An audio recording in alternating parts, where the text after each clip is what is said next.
Good morning. Welcome to the garden. Thanks for joining us this morning. Now, you have a whole bunch of new friends to meet.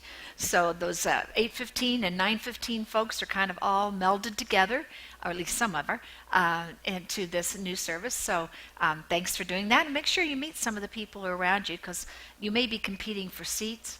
Some of you have sort of preferences about where you sit, so you may discover that there were other people who like that seat too. So it's a good way to meet new people. And I want to say a special word of thanks to Dana. Thank you, Dana, for stepping in last week. There was no way I could be here, and I think that's the first time in all my years of ministry I've ever not shown up when I was supposed to show up. So I apologize for that, and we're on the mend on this side, so things are getting better. Well, here we are on the beginning of a brand new year, in case that's a surprise for you. 2015 is where we are. And, there are all those predictions that usually take place at the beginning of a year. In fact, one that we usually hear is something about the world coming to an end. Now, I haven't heard anything about that yet, but I don't think it's worth worrying about because it's been predicted so many times it's never happened. So I don't think that's worth it at all. But, there are a lot of folks in the business community that are always making some sort of forecasts and predictions about what the future is going to hold, what the next year is going to be.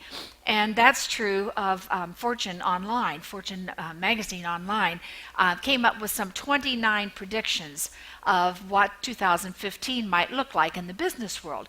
Now, in general, they're pretty positive kind of predictions and saying things that are on the upbeat here, that it's going to be a sunnier kind of time.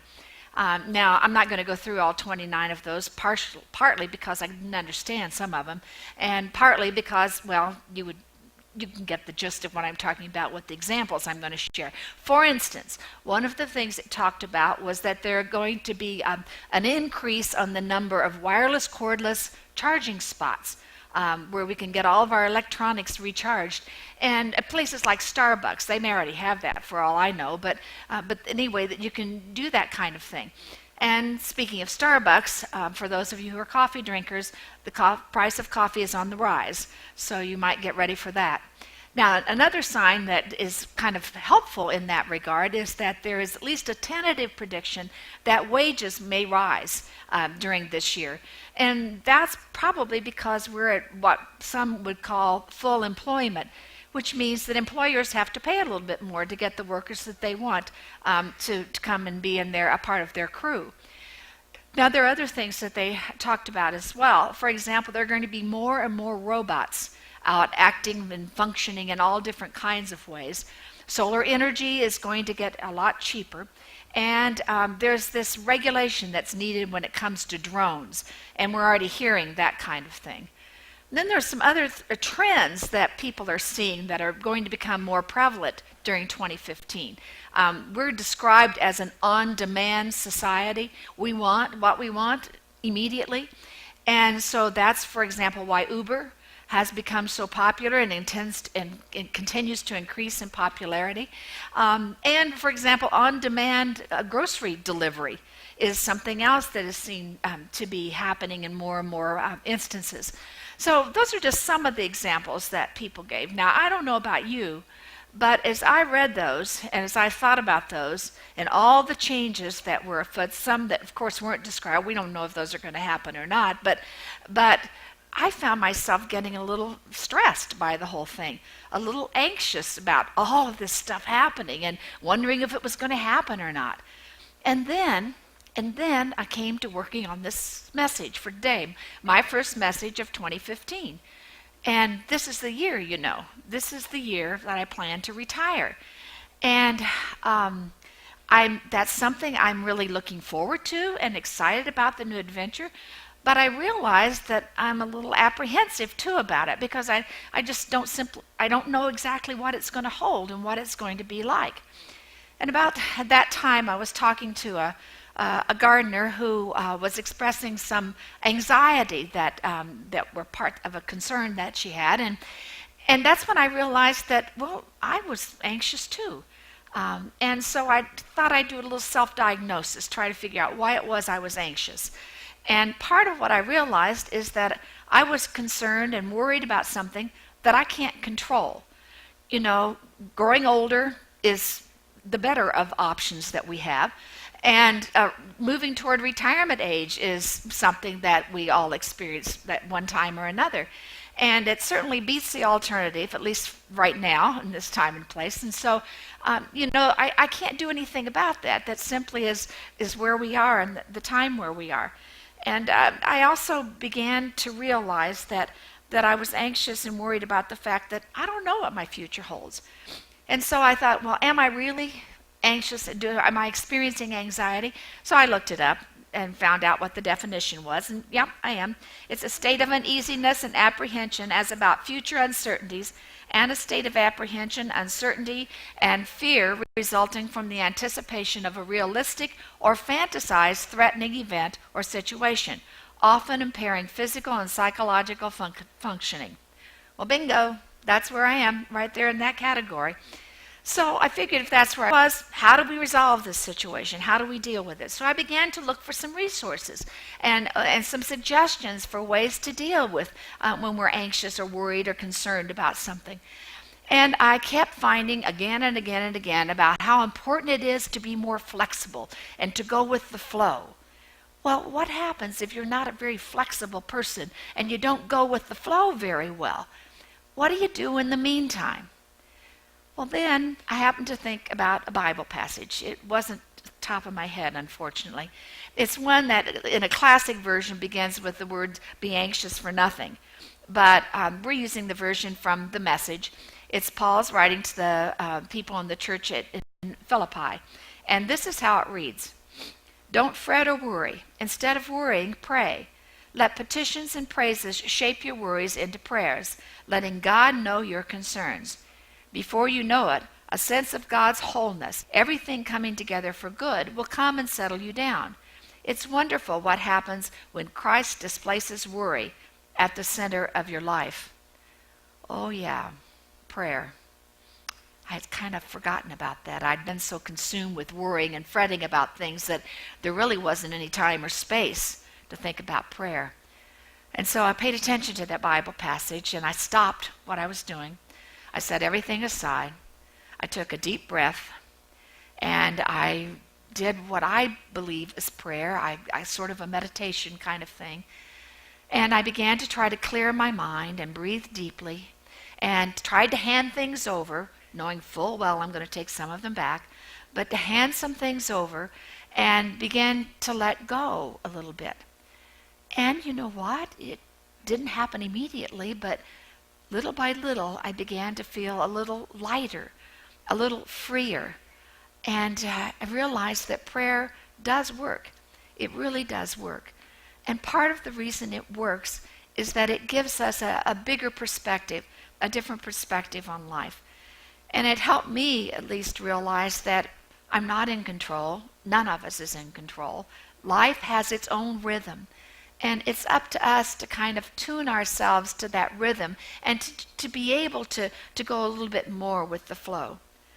The simple reality is life is unpredictable. No one knows what tomorrow will bring. No one knows what the future holds. And all we can do is try to welcome what comes to us and embrace whatever comes to us. Maybe it does take an attitude adjustment. Instead of dreading or being fearful of what's out there, maybe it is a matter of trying to embrace what comes. After all, just think how boring life would be if tomorrow were just like today. We want things that are different. We want to embrace the changes that come to us and enjoy this drive down a brand new road into brand new territory. Now, maybe what a part can help us be a little more flexible is to, have a plan. Certainly we can have a plan, but to not put all our eggs in one basket, not say that this is what it has to be and this is the way it's going to go. It's helpful to make some preparations, to have some plan, but then to kind of allow for plan B and maybe plan C, and to realize that there are other options. You see, sometimes we get so stuck thinking it has to be just like this. It needs to look like this. And then we don't know what to do when it doesn't, when it turns out differently. Helen Keller said these words, "When one door of happiness closes, another opens. But often we look so long at the closed door that we do not see the one which is open for us." Well, so how do we go about being open to all the possibilities? I would suggest that if we're really caught up in some anxiety, if we're really concerned and worried about a future that we can't know, that we can't do anything about necessarily, that we maybe try to get ourselves involved mentally, physically, or emotionally. Throw ourselves into a project that consumes time and energy and really absorbs us. Maybe it's a matter of going for a long walk or a good run and working things off physically a little bit. Or maybe it's just getting outside ourselves and starting to really think about other people and realizing that there are other needs out there that we could meet, someone we could help, someone we could make a difference for in their lives. And so it's a matter of really kind of trying to move ourselves out of that state. And always we need to do a simple reality check.